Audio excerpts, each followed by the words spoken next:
Rádio França Internacional.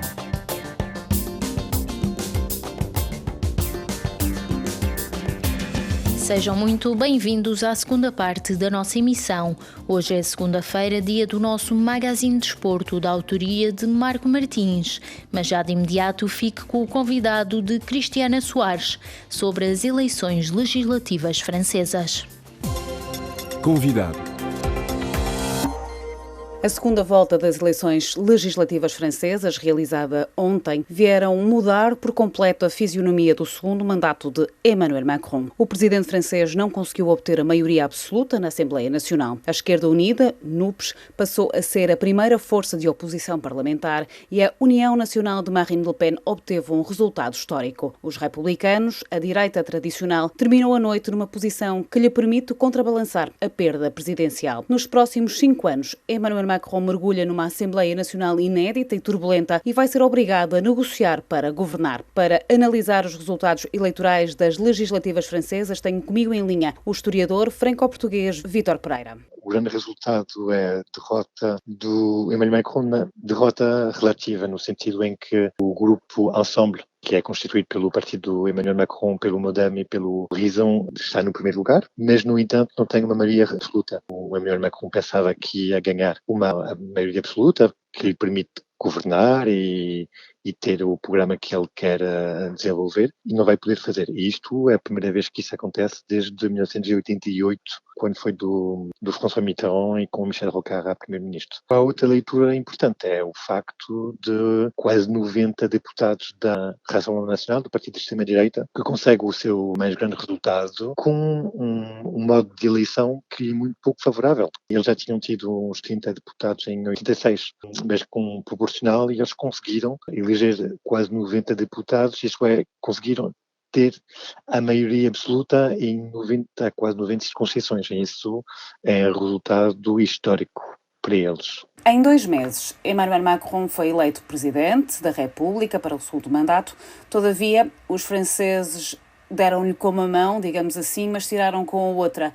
Não lhe deram este cartão verde para ele governar. Por que decidiram apresentar um cartão amarelo ao presidente Macron? Acho que são vários motivos. O primeiro é que o Emmanuel Macron fez uma campanha muito limitada nas presidenciais. Depois, ele de facto foi eleito, mas nunca pareceu convencer. Pareceu que ele ganhou as eleições na segunda volta, porque houve uma maioria de pessoas que não querem ver a Marine Le Pen ao poder. E depois há um outro facto, que é que ele sempre teve um certo desprezo pelo Parlamento. Há essa ideia do presidente jupiteriano que toma todas as decisões, nomeadamente quando foi o Covid, e ele é que tomava decisões sozinho, apesar de, e sem muito consultar outros grupos intermediários, o Parlamento, e isso talvez foi uma vontade dos eleitores de obrigar o Macron a não governar como o Macron governava, isto é, a ter que buscar consenso e compromissos, coisas que ele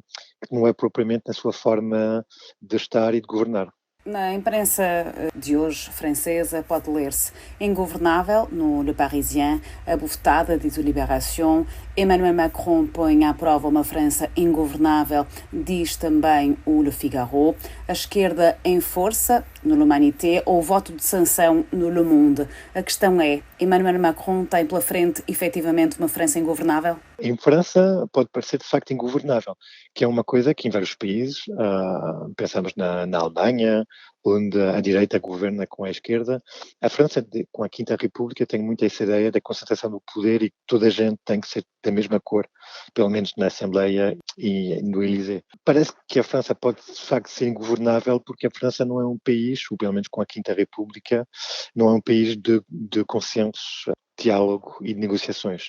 E de facto, a culpa talvez não vai ser apenas do Emmanuel Macron, mas também dos partidos que vão estar representados. Nem a Rassemblement National parece ter uma cultura de diálogo e de negociação e não vai querer dialogar e negociar muito.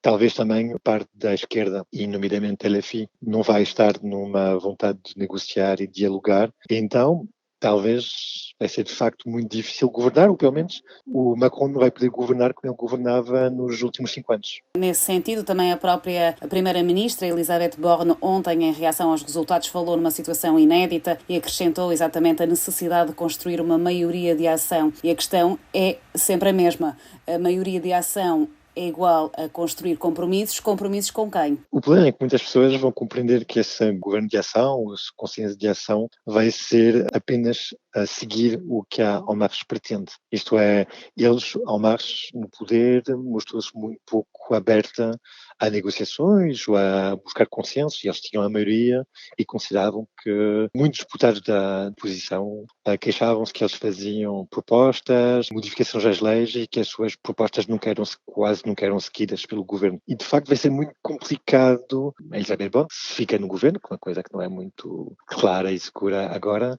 ganhar a confiança dos deputados, que talvez aqueles que estariam prontos a negociar. E isso é longe que eles consigam ganhar essa confiança, porque eles, quando estavam no governo com a maioria absoluta, fizeram poucos esforços para tentar dialogar e negociar e aceitar propostas que não vinham da própria maioria. A esquerda unida, encarnada pela NUPES, acabou por se transformar na primeira força política da oposição, na segunda força mais representada na Assembleia Nacional. Todavia, Jean-Luc Mélenchon não chegou ao ansiado posto de primeiro-ministro, mas para os militantes e para ele próprio fica a felicidade ou o orgulho de a aliança de esquerda inédita ter começado e ter conseguido retirar poder ao presidente Macron.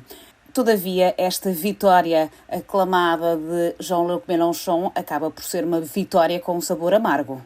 Sim, e de vitória se pode falar no sentido onde imagino que algumas pessoas que apoiavam a NUPES acreditavam que podiam ter uma maioria, ser o primeiro partido, a primeira coligação, o ter maioria absoluta, que é longe do caso. O que eles conseguem é que o Macron não consiga a maioria absoluta, mas também é o que consegue os republicanos e a extrema-direita. O que eles conseguem também é, por fim, um certo descalabro da esquerda e ter um peso mais importante no Parlamento, ter talvez alguma voz para criticar o Macron, ou talvez fazer mudar algumas políticas, o que me parece menos provável, mas de facto o Mélenchon conseguiu parte do seu plano, mas obviamente é uma vitória amarga. Ele não sabe o primeiro-ministro, vê-se que a esquerda mostrou-se incapaz, de fazer votar os abstencionistas, que, como se diz, é o primeiro partido francês, e segundo, o grande parte do discurso do Mélenchon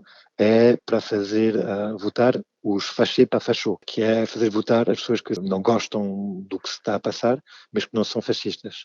E vê-se que esses fachés para fachos, muitos deles, prefiram votar na Marine Le Pen e na extrema-direita que votar nele. Então, isso também é um fracasso para o Mélenchon. A extrema-direita, tal como disse no início, consegue um resultado histórico, vai ter o seu próprio grupo parlamentar. Marine Le Pen já anunciou que vai deixar a liderança do partido para se concentrar na liderança do grupo parlamentar da União Nacional na Assembleia Nacional.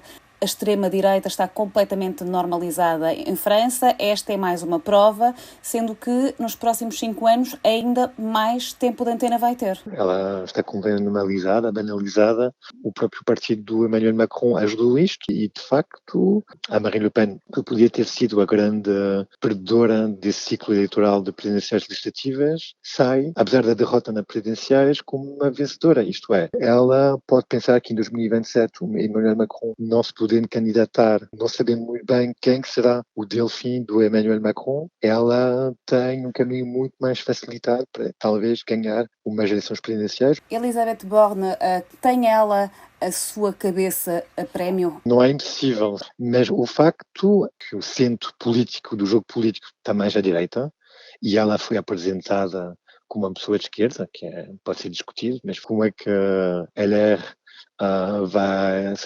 vai pedir a cabeça dela? E depois, será que é mesmo uma boa primeira-ministra para uma Assembleia que vai ser uma Assembleia agitada? E sei que ela é uma pessoa capaz de, todas as semanas, quando são as perguntas ao governo, de defender bem a ação do governo e manter e impor a sua autoridade. Era Vítor Pereira, historiador franco-português, ele que é investigador ligado ao Instituto de História Contemporânea da Faculdade de Ciências Sociais e Humanas da Universidade Nova de Lisboa.